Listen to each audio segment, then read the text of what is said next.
और माल छानो साधु संतों का या ब्राह्मणों का, तो निश्चित रूप से बुद्धि खराब हो जाएगी, बहुत भयानक हो जाएगा परिणाम। इसलिए भगवान सावधान कर रहे हैं कि अन्न दान मान को टूकरा या कि नौनो अंगुल दान, भजन करे तो बचेगो नहीं फाड़ेगो आंत। भजन करने से ही दान का अन्न पचता है, नहीं तो आंत फाड़ के निकलता है, भयंकर रोग व्याधि से ग्रसित करता है। इसलिए भजन करो तो खाओ, भजन नहीं करके सिर्फ भोजन करोगे तो परिणाम निश्चित भयंकर होगा। इसलिए भगवान सावधान कर रहे हैं कि साधु ब्राह्मण का अन्न कभी मत खाना।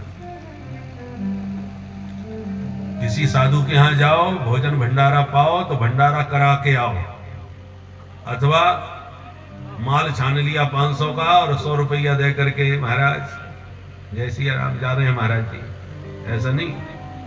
खाया है तो उससे दुगना दे करके आओ साधु के यहां, कम से कम तुम्हारे द्वारा कुछ दान होगा तो उसका कुछ तो दोष मिटे।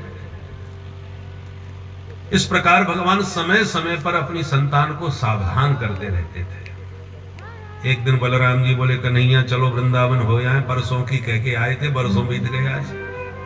भगवान बोले दाऊ दादा तो आपको याद आ रही है तो घूम आओ। दाऊ जी बोले तो ठीक है, हम अकेले चले जाते हैं और गर्मियों की छुट्टी 2 महीने की हम वृंदावन में ही बिताएंगे।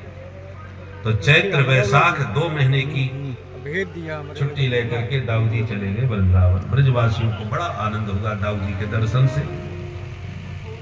इधर जो दुष्ट राजा थे वो सबसे ज्यादा दाऊ जी से डरते थे। भगवान कृष्ण को तो रण छोड़ कहते थे, तो डर को भाग जाता है। हाँ, इसका हलमूसल वाला भाई थोड़ा खतरनाक है, उससे बच के रहना चाहिए। एक पौंडर के नाम का राजा था, उसको भगवान बनने का भूत सवार हो गया। हम भी भगवान से कम नहीं। 2 हाथ तो थे, 2 नकली फिट करवा लिए, शंख चक्र गदा पद्म बना लिए और महाराज गरुड़ भी बनवा लिया, खटका दबा के आकाश में भी उड़ने लग गया। इसका मित्र था काशी नरेश। काशी राज ने कहा मित्र तू भगवान बन, मैं तेरा पुजारी।